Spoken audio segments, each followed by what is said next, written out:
Treat नाही केलं तर त्यापासून डिझिजेस सुद्धा स्प्रेड होतात. आता म्हणून आपण याला त्या ठिकाणी स्पेसिफिकली या 0.1% जो सॉलिडचा पार्ट आहे याला स्टडी करतोय. ओके, सो आपण आता याला पाहूया.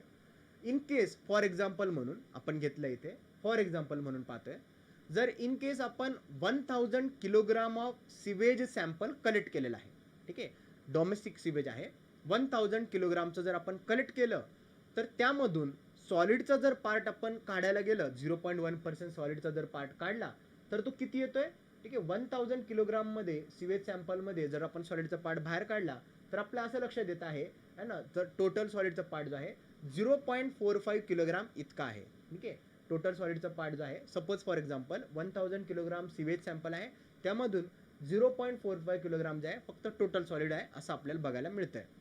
म्हणजे ते 0.45 किलोग्राम म्हणजे किती झालं, ते 0.045% सॉलिड झालेलं आहे, जे की 0.1% पेक्षाही कमी आहे. ते इतकं असतं सॉलिड. ओके, इतकं असतं त्या ठिकाणी टोटल सॉलिड्स. सो आता बघा, हे जे टोटल सॉलिड आहे मित्रांनो, ओके, जे 0.1% किंवा त्यापेक्षाही कमी सॉलिडचं प्रमाण असतं सिवेजमध्ये.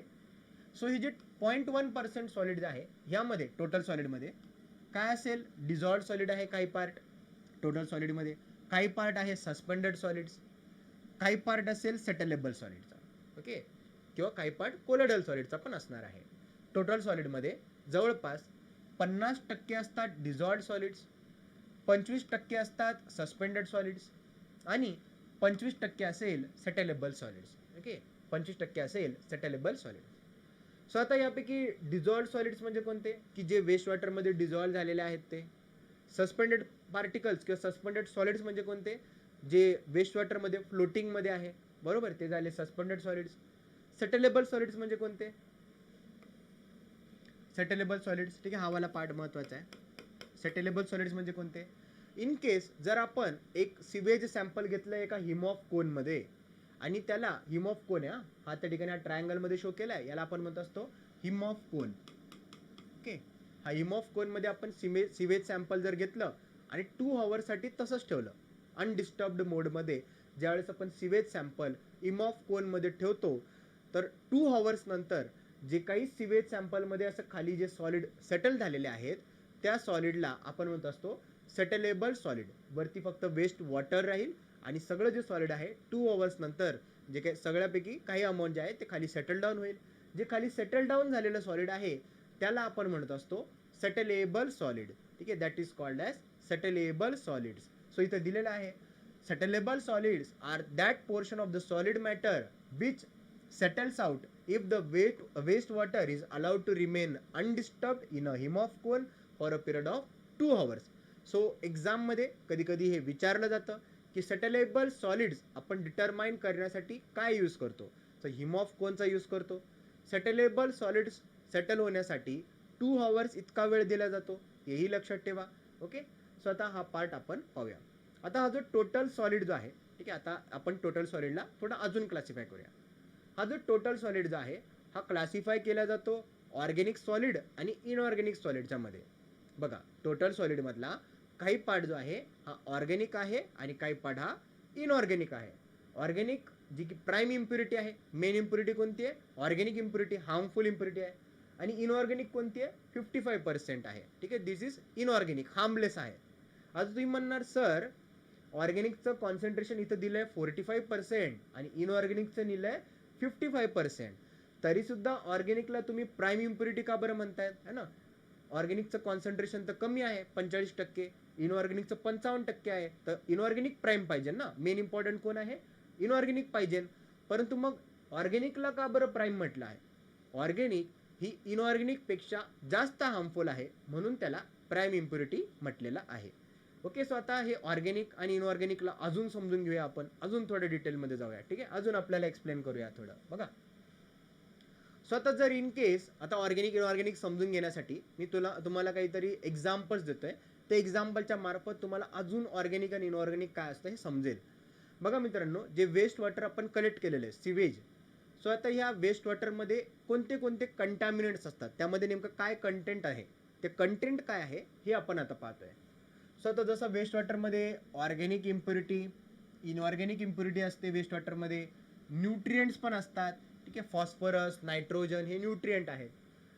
त्यानंतर डिझीज कॉझिंग बॅक्टेरियाज पण असतात, अदर मायक्रोब्स आहेत जसं की प्रोटोझोआ, सॅप्रोट्रोप्स. ठीक आहे. सो सॅप्रोट्रोप जे आहेत हे आता एक एक करून सगळे पाहूया आपण काय काय बॅक्टेरियाज वगैरे ऑर्गॅनिक इम्प्युरिटीमध्ये वेस्ट वॉटरमध्ये जे ऑर्गॅनिक इम्प्युरिटी आहे त्यामध्ये आपण जर पाहायला गेलं तर फूड वेस्ट असतं है ना, जे व्हेजिटेबल्स वगैरे बनवतोय आपण, कुकिंग केली आहे, कुकिंग करून आपण फूड तयार केलं आहे, फूडपासून आपल्याला काहीतरी वेस्ट आहे, तर फूड वेस्ट काय आहे, ऑर्गॅनिक वेस्ट आहे. बरोबर, ते वॉश आउट केलंय ना युटेन्सिल वॉशिंगच्या वेळेस, ते गेलेलं आहे वेस्ट वॉटरमध्ये. सो त्या फूड वेस्ट काय ऑर्गॅनिक आहे. त्यानंतर व्हेजिटेबल वेस्ट, तुम्ही व्हेजिटेबल्स कट करतायत है ना, मे बी त्यावेळेस काही ना काहीतरी त्या किचन सिंक्समध्ये किंवा वॉशिंगच्या वेळेस काही वेळेस जाईल. ठीक आहे, व्हेजिटेबल वॉशिंगच्या वेळेस काही पार्ट जाईल व्हेजिटेबल वेस्ट, किंवा फ्रूट पिल्स, ओके, किंवा ह्युमन फिसेस असतील है ना, युरिनल्स किंवा वॉटर क्लोजेट्समधून जे ह्युमन फिसेस आहे ते सुद्धा काय आहेत, ऑर्गॅनिक इम्प्युरिटीज आहेत. ॲनिमल वेस्ट असेल स्ट्रीट वॉशिंगमधून, युरिनल्स, ऑइल, सॅनफॅट्स, पेस्टिसाइड्स अँड हर्बिसाइड, हे सगळे वेस्ट वॉटरमध्ये काय आहेत त्या ठिकाणी ऑर्गॅनिक इम्प्युरिटीज आहेत. हे एक्झाम्पल्सच्या मार्फत आपण समजले आहेत. अजून एक लक्षात घ्यायचं झालं तर ऑर्गॅनिक इम्प्युरिटीजमध्ये कार्बन हा प्रेझेंट असतोच. ठीक आहे, ऑर्गॅनिक इम्प्युरिटीमध्ये कार्बन हा त्या ठिकाणी प्रेझेंट असणारच. ओके, सो आता त्याला आपण पुढे पाहणारच आहे ऑर्गॅनिकला. इनऑर्गॅनिक मध्ये काय काय आहे बघूया. नायट्रेट्स, फॉस्फेट्स, आता हे कुठून आले तुम्ही म्हणणार, डोमेस्टिक सिवेजमध्ये. सो आपण हॉस्पिटल, इन्स्टिट्यूशन्स आहे ना, वेगवेगळं सिवेज जे कलेक्ट करतोय, इंडस्ट्रियल सिवेज असेल, कमर्शियल सिवेज असेल, त्यामध्ये नायट्रेट फॉस्फेट येतात. किंवा तुम्हाला नायट्रेट फॉस्फेटचं उदाहरण द्यायचं झालं तर प्लांट जे आहेत ना, प्लांट्समध्ये जे खाली सॉईल जे असते, सॉईलमध्ये पण नायट्रेट फॉस्फेट हे न्यूट्रिएंट प्रेझेंट असतात. सो ते नायट्रेट फॉस्फेट आलेले आहेत. ठीक आहे, स्ट्रीट वॉशिंग सोबत, सरफेस रन ऑफ सोबत हे नायट्रेट फॉस्फेट आलेले आहेत सॉईलमध्ये. बरोबर, मेटल्स आहेत, सँड, ग्रॅव्हल, डॅब्रिज, क्लोराईड, सल्फेट, हे सगळे इनऑर्गॅनिक इम्प्युरिटीज असतात. ओके, त्यानंतर न्यूट्रिएंट्स, फॉस्फरस, नायट्रोजनला आपण म्हटलंय. डिझीज कॉझिंग बॅक्टेरियाज जसं की वायब्रिओ कॉलेरा, सॅल्मोनेला टायफाय, ओके, हे त्या ठिकाणी ह्युमन फिसेस किंवा एक्सक्रिटामधून येतात त्या ठिकाणी. ओके, हे बॅक्टेरियाज प्रेझेंट असतात. सो हे वायब्रिओ कॉलेरामुळे कॉलेरा डिझीज होतो, सॅल्मोनेला टायफायमुळे टायफॉइड डिझीज होतो. ठीक आहे, वेस्ट वॉटरमध्ये. त्यानंतर अदर मायक्रोब्स जे आहेत, प्रोटोझोआ आणि सॅप्रोट्रॉप्स इथे दिलेले आहे. आता बघा मित्रांनो, सॅप्रोट्रॉफिक बॅक्टेरिया जो आहे, ठीक आहे, सॅप्रोट्रॉप्स काय आहेत, बॅक्टेरियाज आहेत, मोस्टली सिवेजमध्ये प्रेझेंट असतात, मोस्टली प्रेझेंट इन सिवेज. ठीक आहे, आता हे सिवेजमध्ये का बरं प्रेझेंट, असं का बरं लिहिलंय मी स्टेटमेंट. सिवेजमध्ये काय आहे रे, हाफ डिकम्पोज मॅटर आहे. बरोबर, या हाफ डिकम्पोज मॅटर वरती है ना, हे डेड ऑर्गॅनिक मॅटर असेल किंवा डेड मॅटर असेल एखादं, तर त्यावरती हे सॅप्रोटोफिक बॅक्टेरिया जाऊन बसतात. ठीक आहे, रिटेंड होतात. सो सॅप्रोटोफिक बॅक्टेरिया आपल्याला मोस्टली सिवेजमध्ये दिसतात, कारण डेड ऑर्गॅनिक मॅटर किंवा हाफ डिकम्पोज ऑर्गॅनिक मॅटर जे आहे मोस्टली आपल्याला सिवेजमध्ये बघायला मिळतं. आणि सिवेजमध्ये हे सॅप्रोटोफिक बॅक्टेरिया म्हणून जास्त क्वांटिटीमध्ये आपल्याला बघायला मिळतात. एका जेईच्या एक्झाममध्ये, PWD मध्ये रिसेंटली 2019च्या एक्झाममध्ये हा क्वेश्चन विचारला गेलेला आहे की मोस्टली सिवेजमध्ये कोणत्या टाईपचा बॅक्टेरिया आपल्याला बघायला मिळतो, तर सॅप्रोट्रॉफिक बॅक्टेरिया आपण बघतो. ठीक आहे, मोस्टली आपल्याला बघायला मिळतो.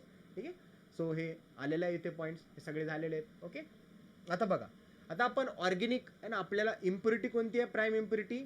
ऑर्गॅनिक इम्प्युरिटी जी आहे सिवेजमधली प्राईम इम्प्युरिटी आहे. बरोबर, ऑर्गॅनिक इम्प्युरिटी जी आहे सिवेजमधली प्राईम इम्प्युरिटी आहे. आता याला ऑर्गॅनिकला थोडं अजून केमिकली डिटेलमध्ये जाऊया, थोडं काय आहे समजून घेऊया. बघा आता, सो बघा ऑर्गॅनिक मॅटर. ठीक आहे, आता हे जे आपण फ्रूट पिल्स, व्हेजिटेबल्स किंवा त्यानंतर ह्युमन फिसेस, ॲनिमल वेस्ट है ना, हे जे आपण पेस्टिसाइड्स, हर्बिसाइड पाहिले, हे सगळे ऑर्गॅनिक इम्प्युरिटी होते.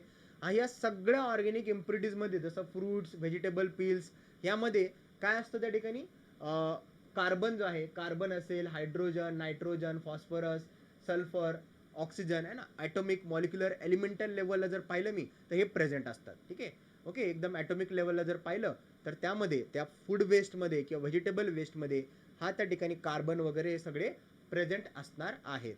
सो आता कार्बन एक लक्षात ठेवायचं आहे या याच्यामधून की ऑर्गॅनिक मॅटरमध्ये कार्बन हा नेहमी प्रेझेंट असणार आहे.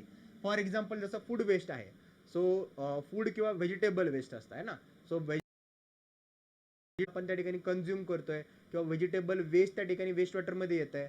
सो हा कार्बन प्रेझेंट असणार आहे. त्याला आपण म्हणतो या ग्लुकोजमध्ये जसं पाहिलं इथे, ग्लुकोजला आपण म्हणतो C6H12O6. तर फ्रुट्स किंवा व्हेजिटेबलमध्ये ग्लुकोज असतं.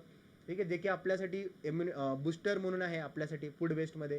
ठीक आहे, तो फ्रुट्समध्ये किंवा व्हेजिटेबल्समध्ये, आणि ते त्या ठिकाणी वेस्टच्या फॉर्ममध्ये वेस्ट वॉटरमध्ये सुद्धा जात आहे. सो हे लक्षात ठेवा, ग्लुकोजमध्ये हा कार्बन आहे फॉर एक्झाम्पल म्हणून घेतला, किंवा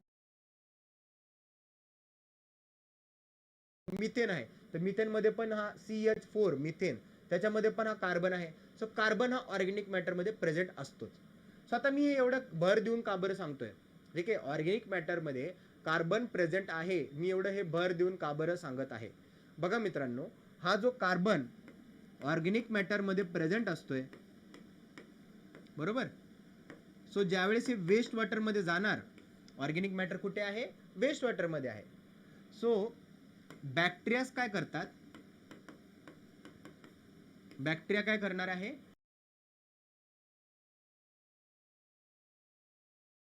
ऑर्गॅनिक मॅटरमध्ये असणारा हा जो कार्बन जो आहे ना, याला कंझ्युम करून घेतात.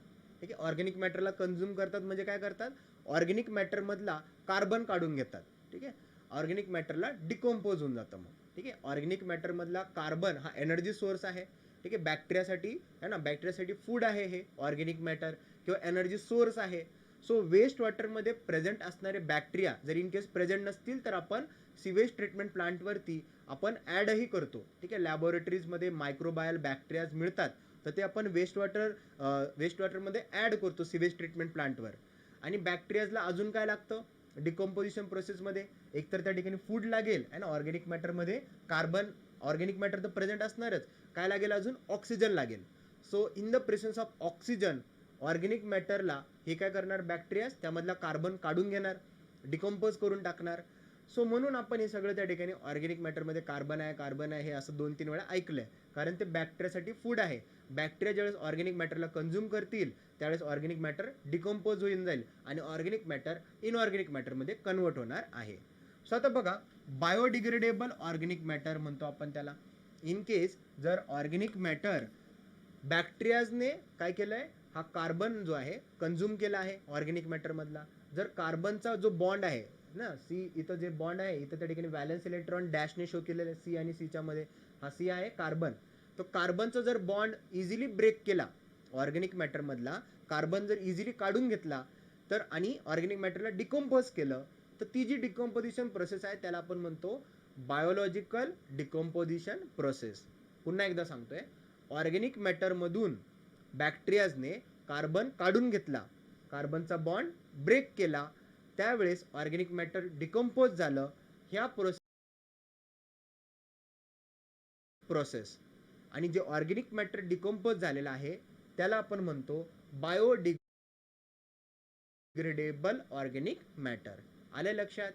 त्यानंतर पहा, इन केस काही त्या ठिकाणी ऑर्गॅनिक मॅटर असे असतील की म्हणतो बायोडिग्रेडेबल इझिली काढून घेतला तर, आणि ऑर्गॅनिक शो केलेले सी आणि सीच्या मध्ये, हा सी आहे कार्बन. तो कार्बनचा जर बॉन्ड इझिली ब्रेक केला ऑर्गॅनिक मॅटर मधला, कार्बन जर इझिली काढून घेतला तर आणि ऑर्गॅनिक मॅटरला डिकम्पोज केलं, तर ती जी डिकम्पोजिशन प्रोसेस आहे त्याला आपण म्हणतो बायोलॉजिकल डिकम्पोजिशन प्रोसेस. पुन्हा एकदा सांगतोय, ऑर्गॅनिक मॅटर मधून बॅक्टेरियाजने कार्बन काढून घेतला, कार्बनचा बॉन्ड ब्रेक केला, त्यावेळेस ऑर्गॅनिक मॅटर डिकम्पोज झालं, ह्या प्रोसेसला आपण म्हणतो बायोलॉजिकल डिकम्पोजिशन प्रोसेस. आणि जे ऑर्गॅनिक मॅटर डिकम्पोज झालेलं आहे त्याला आपण म्हणतो बायोडिग्रेडेबल ऑर्गॅनिक मॅटर. आले लक्षात. त्यानंतर पहा, इन केस काही त्या ठिकाणी ऑर्गॅनिक मॅटर असे असतील की ज्यांचा बॉन्ड म्हणजे त्या ऑर्गॅनिक मॅटरमध्ये प्रेझेंट असणारे कार्बनचा जो बॉन्ड आहे तो खूप स्ट्रॉंग बॉन्ड आहे, इथे दिसतात व्हॅलन्स इलेक्ट्रॉन फार स्ट्रॉंग बॉन्ड्स आहेत. ठीक आहे, सो जर इन केस यांचा बॉन्ड स्ट्रॉंग असेल आणि बॅक्टेरिया जर तो बॉन्ड ब्रेक करून कार्बन काढू नाही शकले, सो त्याला आपण म्हणतो non biodegradable organic matter. Okay, त्याला आपण म्हणतो non biodegradable organic matter. So हे क्लासिफिकेशन आहे बायोडिग्रेडेबल आणि नॉन बायोडिग्रेडेबल ऑर्गॅनिक मॅटरचं. ओके, सो आले लक्षात. हे ऑर्गॅनिक मॅटरमध्ये पाहिलंय. आता बघा, जे प्राईम इम्प्युरिटी आहे ना ऑर्गॅनिक मॅटरला, तिला आपण कशामध्ये क्लासिफाय केलंय, बायोडिग्रेडेबल आणि नॉन बायोडिग्रेडेबल मध्ये. त्या जे मी आता बोललोय स्टेटमेंटच्या फॉर्ममध्ये, तीच थिअरी इथं दिलेली आहे, तीच थिअरी इथं दिलेली आहे. तुम्ही याचा स्क्रीनशॉट काढा किंवा तुम्ही हे लिहून घ्या, सगळं इथं क्लिअरली एक्सप्लेनेशन केलेलं आहे.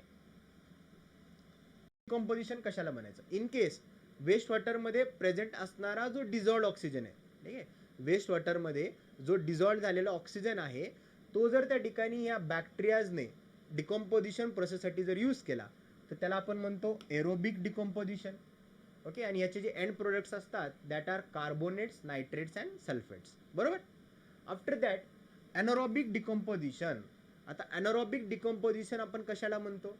ॲनारोबिक डिकम्पोजिशनमध्ये आपण काय करतो, ऑक्सिजन यूज नाही करणार, ठीक आहे. In the absence of dissolved oxygen ज्यावेळेस बॅक्टेरियाज डिकम्पोजिशन करतात त्यावेळेस त्याला म्हणतो आपण anaerobic decomposition. That is called as anaerobic decomposition. आता मग ऑक्सिजन यूज नाही करत तर मग बॅक्टेरिया डिकम्पोजिशन कसं करतात? तर तो एक मॉलिक्युलर बॉन्डेड ऑक्सिजन असतो ज्याचा यूज त्या बॅक्टेरियाज करतात आणि without the presence of dissolved oxygen याचं डिकम्पोजिशन होत असतं. याला ॲनारोबिक डिकम्पोजिशन म्हणतात. त्याचे एंड प्रोडक्ट जे आहेत ते अनस्टेबल असतात. एंड प्रोडक्ट जे आहेत ॲनारोबिक डिकम्पोजिशनचे अनस्टेबल असतात. याचे end product acids, alcohols and gases produce होतात.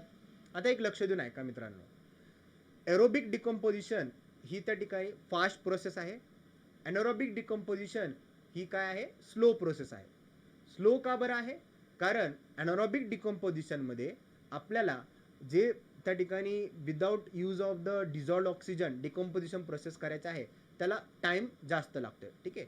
ॲनारोबिक डिकम्पोजिशनमध्ये टाइम रिक्वायर्ड जो आहे डिकम्पोजिशनसाठी तो जास्त लागतोय. त्याचे रिझन असं आहे की त्यांनी डिझॉल्ड ऑक्सिजन यूज नाही केला, ठीक आहे. सो अशा प्रोसेसमध्ये वेळ जास्त लागतोय. म्हणून असा क्वेश्चन सुद्धा येतो की विच ऑफ द म्हणजे ॲनारोबिक डिकम्पोजिशनला एरोबिक डिकम्पोजिशनपेक्षा वेळ जास्त लागतो की कमी लागतो? तर लक्षात ठेवायचं आहे ॲनारोबिक डिकम्पोजिशन ही स्लो प्रोसेस आहे. त्यामुळे ॲनारोबिक डिकम्पोजिशनला रिक्वायर्ड टाइम जो आहे तो जास्त आहे एरोबिक डिकम्पोजिशनपेक्षा. आलं लक्षात? सो एरोबिक आणि ॲनारोबिक डिकम्पोजिशनची थिअरी इथे दिलेली आहे. याचे एंड प्रोडक्ट जे आहेत कार्बोनेट, नायट्रेट्स अँड सल्फेट्स हे असतात. ओके, सो हे लक्षात आलं असेल. सो इथं हे सगळं दिलेलं आहे. हे नायट्रोजन सायकल्स आहेत, ठीक आहे. हे नायट्रोजन आणि कार्बन सायकल, नायट्रोजन सायकल हे सगळं आहे. यामध्ये सिंपल काय आहे एकदम थोडक्यात सांगते बघा. प्लांटची डेथ झाली की काहीतरी ऑर्गॅनिक मॅटर प्रोड्यूस होतो. ॲनिमलची डेथ झाली तर ऑर्गॅनिक मॅटर प्रोड्यूस होईल. किंवा ॲनिमल्स है ना, वी द ह्युमन्स किंवा ॲनिमल्स यांचं जे एक्सक्रिटा आहे यांचं डेथपासून किंवा एक्सक्रिटापासून सुद्धा नायट्रोजनस ऑर्गॅनिक मॅटर प्रोड्यूस होतो. काही दिवसानंतर आहे ना हे नायट्रोजनस ऑर्गॅनिक मॅटरचा पासून जो ॲमोनिया गॅस प्रोड्यूस होतोय, ॲमोनियाचं त्या ठिकाणी पुन्हा नायट्रेट तयार होतं. नायट्रेटचं त्या ठिकाणी काय होतं, नायट्रेट तयार होतो. हा नायट्रेट काय स्टॅबिलाइज्ड एंड प्रोडक्ट आहे, म्हणजे सॉईलमध्ये प्रेझेंट असतो. पुन्हा हा नायट्रेट जो आहे प्लांट्स काय करतात, आपण जे पाहिलं ना प्लांटला फर्टिलायझर्स म्हणून यूज करतो त्यामध्ये नायट्रेट, फॉस्फेट हेच असतात ना, युरिया वगैरे तुम्ही पाहिलं असेल. सो नायट्रेट जे आहेत हा यूज केला जातो पुन्हा प्लांटपासून. पुन्हा प्लांट जे आहेत कन्झ्युम केले जातात ॲनिमल्सपासून. आणि किंवा प्लांटची डेथ होते तर नायट्रोजन्स ऑर्गॅनिक मॅटर प्रोड्यूस होतो. ॲनिमलची डेथ झाली तर नायट्रोजन्स ऑर्गॅनिक मॅटर प्रोड्यूस होतो. तर ही सगळी सायकल आहे, हिला आपण म्हणत असतो नायट्रोजन सायकल. सो याचं म्हणण्याचा उद्देश काय आहे की ऑर्गॅनिक मॅटर जो आहे डिकम्पोज झाल्यानंतर काय प्रोड्यूस करतो, नायट्रेट प्रोड्यूस करत असतो. सो ही जी आहे एरोबिक डिकम्पोजिशनचा एंड प्रोडक्ट आहे, स्टेबल एंड प्रोडक्ट. सो हे लक्षात ठेवा. नायट्रेट्स, त्यानंतर त्या ठिकाणी सल्फेट्स, कार्बोनेट्स हे प्रोड्यूस होत असतात एंड प्रोडक्ट्स म्हणून एरोबिक डिकम्पोजिशनमध्ये. ठीक आहे, तर इथं प्रोसेस दिलेली आहे सगळं. ठीक आहे, इथं दिलेलं आहे. IASच्या एक्झाममध्ये जस्ट डिनायट्रिफिकेशन काय आहे हेही विचारलं आहे. सो डिनायट्रिफिकेशन म्हणजे काय, हा जो नायट्रेट जो आहे मित्रांनो हा पुन्हा ॲटमॉस्फेरिक नायट्रोजनमध्ये कन्वर्ट होतो, नायट्रोजन गॅसमध्ये कन्वर्ट होत असतो. किंवा ॲटमॉस्फिअरमध्ये प्रेझेंट असणारा जो नायट्रोजन गॅस आहे हा काय होतोय त्या ठिकाणी, नायट्रोजन गॅस रेन वॉटर सोबत मिक्स होईल, काही ॲसिडच्या फॉर्ममध्ये होईल, पुन्हा नंतर सॉईलमध्ये जाईल, त्याचा नायट्रेट फॉर्म होईल, हे नायट्रेट फॉर्म होईल. सो ही जी प्रोसेस जी आहे सायकल कंटिन्युअसली चालूच राहते. सो डिनायट्रिफिकेशन इथं दिलेलं आहे आणि नायट्रिफिकेशन इथं काय आहे हे प्रोसेस जे आहेत दिलेले आहेत. ठीक आहे. सो हे IASला रिसेंट ह्या वर्षीच्या IAS एक्झाममध्ये सुद्धा आलेलं आहे. ठीक आहे, हे माहिती असू द्या एरोबिक सायकलची. आता बघा, हे सल्फरससाठी सेम आणि कार्बनसाठी सुद्धा सेम. प्लांट ॲनिमल डेथ झाली, कार्बोनेशियस मॅटर, पुन्हा कार्बन डायऑक्साईड प्रोड्यूस होईल, कार्बन डायऑक्साईडचं कार्बोनेट प्रोड्यूस होईल. कार्बोनेट पुन्हा प्लांट्स युटिलाइज करतात न्यूट्रिएंट म्हणून. किंवा इथे सल्फेट जे आहे ते युटिलाइज केलं जातं प्लांटपासून. पुन्हा प्लांट युटिलाइज केले जातात ॲनिमल्सने ॲज अ फूड म्हणून. पुन्हा प्लांट किंवा ॲनिमलच्या डेथपासून हे सगळं सल्फरस किंवा कार्बोनेशियस मॅटर जे आहे प्रोड्यूस होत असतं. ही सायकल आहे, चालूच राहते. याला आपण म्हणतो एरोबिक सायकल. आता एनोरोबिक सायकलमध्ये काय होतं बघा, ॲनारोबिक सायकलमध्ये हे सगळे nitrogenous, carbonaceous, sulphurous organic matter जे आहेत यांचं ऑक्सिडेशन होत नाही है ना. ॲनारोबिक ऑर्गॅनिक मॅटरचं डिकम्पोजिशन कसं होतं, विदाउट प्रेझेन्स ऑफ ऑक्सिजन. तर तिथं आपण म्हणतो रिडक्शन. ठीक आहे. ॲनारोबिक डिकम्पोजिशनमध्ये रिडक्शन होत असते, एरोबिक प्रोसेसमध्ये ऑक्सिडेशन होत असते. ठीक आहे. ॲनारोबिक प्रोसेसमध्ये डिकम्पोजिशन होते, एरोबिक प्रोसेसमध्ये ऑक्सिडेशन होत असतं. हा फरक आहे. ठीक आहे. सो आता रिडक्शन झालं की काय होतं, ॲसिड्स, अल्कोहोल्स, ह्युमस किंवा गॅसेस प्रोड्यूस होतात. याचं पुन्हा रिडक्शन होतं अमोनिया, मिथेन या गॅसेसमध्ये. तुम्ही पाहिलं असेल ॲनारोबिक डिकम्पोजिशनमधून ॲसिड्स प्रोड्यूस होतात. कोणते ॲसिड्स आहेत किंवा गॅसेस प्रोड्यूस होतात, अमोनिया, मिथेन हे गॅसेस प्रोड्यूस असतात ॲनारोबिक डिकम्पोजिशनमधून. पुन्हा हेच कार्बोनेट्स, सल्फेट्स हे सगळे त्या ठिकाणी युटिलाइज होतात प्लांट्स थ्रू. ही प्रोसेस आहे ॲनारोबिक डिकम्पोजिशनची. आता बॅक्टेरियाज काही वेगळ्या प्रकारचे बॅक्टेरियाज असतात. त्याला ॲटोट्रॉप्स, हेटरोट्रॉप्स किंवा फोटोट्रॉप्स म्हणतो आपण. जर इन केस त्या ठिकाणी बॅक्टेरियाने in the presence of oxygen decomposition केलं तर त्याला आपण म्हणतो aerobic bacteria. Without presence of oxygen decomposition केलं त्याला आपण म्हणतो एनोरोबिक बॅक्टेरिया. आणि with or without presence of oxygen जर डिकम्पोजिशन करत असेल तर त्याला आपण म्हणतो फॅकल्टेटिव्ह बॅक्टेरिया. हे व्हॅरियस एक्झाम्स मध्ये विचारलं जातं. एरोबिक बॅक्टेरिया, ठीक आहे, एरोबिक बॅक्टेरिया म्हणजे काय करेल, तो ऑक्सिजन युटिलाइज करेल. एनोरोबिक बॅक्टेरिया म्हणजे काय करेल, विदाउट ऑक्सिजन असेल तो. ठीक आहे, विदाउट ऑक्सिजन जे डिकम्पोजिशन होत आहे त्या बॅक्टेरियाला आपण म्हणतो एनोरोबिक बॅक्टेरिया. आणि विथ ऑर विदाउट ऑक्सिजन कोणता बॅक्टेरिया असतो डिकम्पोजिशन करणारा, that is called as facultative bacteria. That is called as facultative bacteria. So असे 3 टाईपचे बॅक्टेरिया असतात मोस्टली इथे दिलेले आहेत, aerobic, anaerobic and facultative bacteria. त्याला हेटरोट्रॉप्स म्हणतो आपण, जे एनर्जी डिराईव्ह करतात. ओके, सो इथे हे सगळं स्लाइडवर दिलेलं आहे. नेक्स्ट, आता हे टोटल सॉलिड जे आहेत मेजर कसे करायचे. ठीक आहे, आता लास्ट पॉईंट आहे. ठीक आहे, आजच्या लेक्चरचा लास्ट टॉपिक आहे, लक्ष दिलं आहे का. सो बघा मित्रांनो, आपण टोटल सॉलिड्स वेस्ट वॉटरमध्ये प्रेझेंट असणारं सॉलिडचं कॉन्सन्ट्रेशन आता आपण मेजर कसं करणार. आपण टोटल सॉलिडला क्लासिफाय सगळं केलं, ऑर्गॅनिक, इनऑर्गॅनिक, डिग्रेडेबल, बायोडिग्रेडेबल सगळं पाहिलं. आता टोटल सॉलिडला मेजर करायचं आहे. सो आता मेजरमेंट कसं करणार.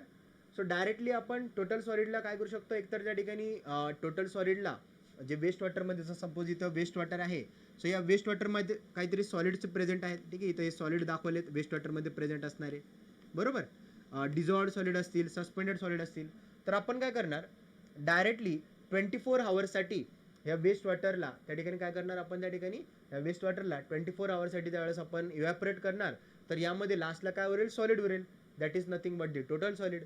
किंवा दुसरी मेथड अशी आहे की ज्यामध्ये आपण जर फक्त आपल्याला सस्पेंडेड सॉलिड कॅल्क्युलेट करायचे असतील तर सस्पेंडेड सॉलिड आपण कसं कॅल्क्युलेट करतो, सिम्पल. हे जे वेस्ट वॉटर सॅम्पल आहे ज्यामध्ये डिझॉल्व्ड सॉलिड पण आहे आणि सस्पेंडेड सॉलिड पण आहे, सिम्पल आपण काय करतो, वेस्ट वॉटर सॅम्पलला एखाद्या ठिकाणी काय करणार, फिल्टर पेपर थ्रू काय करणार, या वेस्ट वॉटरला पास करून आणणार. तर वेस्ट वॉटर पास होईल, परंतु सस्पेंडेड सॉलिड जे आहे ते फिल्टर पेपरवर रिटेंड होणार आहे. इथे दिसत आहेत सस्पेंडेड सॉलिड जे आहेत या फिल्टर पेपरवर रिटेंड झालेले आहेत. इथं हा फिल्टर पेपर आहे, याच्यावर रिटेंड होतील.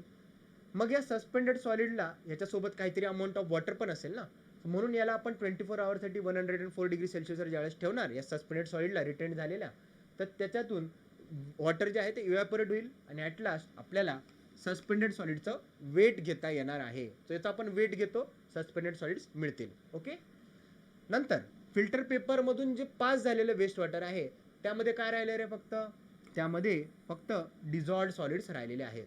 मग आता ह्या डिझॉल्व्ड सॉलिडला पुन्हा 104 डिग्री सेल्सिअस 24 आवर्ससाठी ठेवलं आणि त्याचं वेट जर घेतलं त्या सॅम्पलचं, रेसिड्यूचं, जे लेफ्ट सॅम्पल असेल वॉटरमधून इव्हॅपोरेट झालेलं, that is nothing but the dissolved solids. Okay, that is nothing but the dissolved solids. आणि आपल्याला माहिती आहे टोटल सॉलिड काय आहे, total solid is a combination of suspended solid plus dissolved solids. So this is nothing but the total solid. तर असंही calculate करू शकतो. ठीक आहे, डायरेक्टली इव्हॅपोरेट करून जे रेसिड्यू लेफ्ट आहे तेही मेजर करू शकतो, किंवा असंही separate suspended solid, dissolved solid separately calculate add केलं तर टोटल सॉलिड मिळतात. ही पण एक मेथडॉलॉजी आहे, तेच इथं दिलेलं आहे. सस्पेंडेड सॉलिडलाच आपण नॉन फिल्टरेबल सॉलिड पण म्हणतो है ना, ते फिल्टर नाही होत ना, म्हणून त्याला नॉन फिल्टरेबल सॉलिड म्हटलं आहे. आणि मेजर कोणत्या मेथडने केलं आपण, ग्रॅव्हिमेट्रिक मेथड, म्हणजे वेट घेतलं त्याला आपण म्हणतो ग्रॅव्हिमेट्रिक मेथड. सो हे विचारलं जातं. ठीक आहे, calculation total solid is equal to suspended solid plus dissolved solids. किंवा त्या ठिकाणी सस्पेंडेड सॉलिडला काय म्हणतो, नॉन फिल्टरेबल सॉलिड. हे जे सॉलिड्स आपण कॅल्क्युलेट करतोय कोणत्या मेथडने करतो, ग्रॅव्हिमेट्रिक मेथड हे विचारले जातात. ठीक आहे, ओके. सो आता नेक्स्ट स्लाइडवर जाऊया. अजून इथं लास्ट आता हे जे राहिलेले आहेत हे ऑर्गॅनिक सॉलिड आहे आणि दुसरे आहेत इनऑर्गॅनिक सॉलिड. सो आता बघा मित्रांनो, वेस्ट वॉटरमध्ये प्रेझेंट असणारे जे ऑर्गॅनिक सॉलिड आहेत याला आपण म्हणत असतो व्होलाटाईल सॉलिड.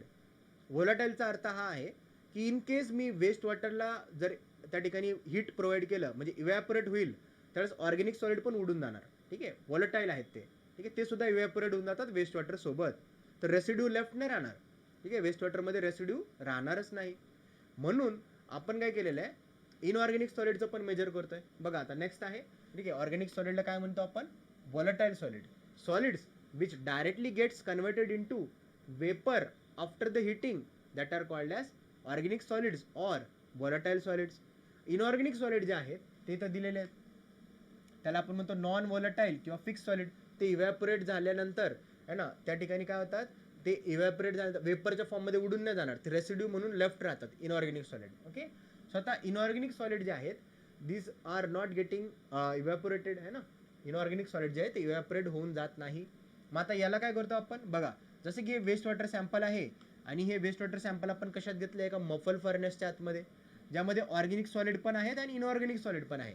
सो आता आपण काय करूया, हीट प्रोव्हाइड करणार 600 to 650 degree Celsius for 1 to 3 hours. ठीक आहे, वेस्ट वॉटरला काय करणार 600 ते 650 डिग्री सेल्सिअस त्या ठिकाणी टेम्परेचर प्रोव्हाइड करणार आणि 1 to 3 hours साठी. ओके, इन्क्युबेटर एक प्रॉपर चॅनलाइज सेक्शनमध्ये याला आपण हीट प्रोव्हाइड करत असतो. त्यानंतर हे जे आहे वेस्ट वॉटर इव्हॅपोरेट होऊन जाईल, परंतु इनऑर्गॅनिक सॉलिड जे आहे ॲज अ रेसिड्यू म्हणून लेफ्ट राहील, किंवा त्याला नॉन व्होलाटाईल सॉलिड म्हणतो किंवा त्याला फिक्स सॉलिड पण म्हणतो. तर जे लेफ्ट रेसिड्यू आहे त्याचा आपण वेट घेत असतो. सो लेफ्ट रेसिड्यूचं वेट मिळालं, इनऑर्गॅनिक सॉलिड मिळून गेलेले आहे. आता यावरून आपण वेस्ट वॉटरमध्ये ऑर्गॅनिक सॉलिड किती होतं, जे इव्हॅपोरेट होऊन गेलं त्याचं प्रिसेंट किती होतं आधी वेस्ट वॉटरमध्ये तेही कॅल्क्युलेट करू शकतो. कसं फाइंड आउट करणार, organic solid it is equal to जे काही टोटल सॉलिड आहे त्यामधून इनऑर्गॅनिक सॉलिड जर मायनस केलं, आपण टोटल सॉलिड आधी लास्ट स्लाइडवर फाइंड आउट केलं ना, तर टोटल सॉलिडमधून हे इनऑर्गॅनिक सॉलिड जर मायनस केलं तर आपल्याला ऑर्गॅनिक सॉलिड किंवा व्होलाटाईल सॉलिड कॅल्क्युलेट करता येऊ शकतं. गेटमध्ये कधी कधी याचं कॅल्क्युलेशन विचारतात, ऑर्गॅनिक सॉलिड कॅल्क्युलेट करा, इनऑर्गॅनिक सॉलिड कॅल्क्युलेट करा. सो हे फाइंड आउट करण्यासाठी ही सोपी मेथडॉलॉजी आहे. ओके, सो हे लक्षात ठेवा. चालेल मित्रांनो, हे सगळे त्या ठिकाणी physical characteristics of the waste water आपण या ठिकाणी पाहिलेले आहेत. ओके, सो इथपर्यंत सगळे डाऊट्स तुमचे क्लिअर झाले असतील. नेक्स्ट लेक्चर जे आहे उद्याचं, मे बी थोडं आपण उद्या जरा जास्त स्पॅनसाठी घेऊया. उद्या आपण केमिकल कॅरेक्टरिस्टिक्स आणि ट्रीटमेंट ऑफ सिवेज हा वाला पार्ट पाहूया आपण. ओके, सो उद्याचं जे सेशन आहे मे बी थोडं जास्त वेळासाठी राहील, मे बी थोडं लवकर घेऊया आपण 8:30 वाजता वगैरे, आणि 8:30 किंवा या दरम्यान वगैरे मध्ये थोडासा एक ब्रेक देऊन वगैरे काही देता आलं तर मी तुम्हाला ते सेशन जे आहे कव्हर करून देईल. ओके, चालेल मित्रांनो. सो आजचं हे सेशन कंप्लीट झालेलं आहे. बरेचसे पॉईंट्स, महत्त्वाचे पॉईंट्स अगदी आपण शांततेने सगळ्या गोष्टी समजून घेतोय, अगदी स्लोली सगळे थिओरिटिकल पॉईंट समजून घेतलेले आहेत. आणि हा पार्ट जो आहे नक्कीच तुम्हाला जेवढा आज आपण पाहिला आहे भरपूर त्या ठिकाणी फायदा देणार आहे. ओके, येस येस, हां ओम घेतो मी, ब्रेक घेतोय. ठीक आहे, झालंय. ठीक आहे, आपण हा जो पार्ट पाहिलाय समजलंय की तुम्हाला, आज जेवढं थिअरी पार्ट पाहिलाय आपण. ठीक आहे, एकदम शांततेने एकदम सगळ्या गोष्टी समजून घेतोय आपण, सगळं समजतंय. येस ओम, स्वानंद, ऋषी, चव्हाण, प्रतीक्षा, प्रियंका, कैलास, सगळं समजतंय. येस, आपण आजचं लेक्चर पाहिलंय त्यामध्ये वेस्ट वॉटरचे जेही पॉईंट्स पाहिलेत मित्रांनो, माझी गॅरंटी मी देतोय, जे आपण नोट्समध्ये पॉईंट्स पाहतोय एक्झाममध्ये या पलीकडं तुम्हाला दुसरं काहीही दिसणार नाही. ठीक आहे, एक्झाममध्ये याच्या पलीकडं काही राहणार नाही. हे फक्त हे टॉपिक जे आहेत, जे तुम्ही लेक्चर अटेंड करतायत ना, यामधून सगळं तुम्हाला जे समजतंय हेच कन्सेप्ट आहेत. फक्त एवढं की क्वेश्चनची प्रॅक्टिस तुम्हाला जास्त करावी लागते. आणि आपण जवळपास 50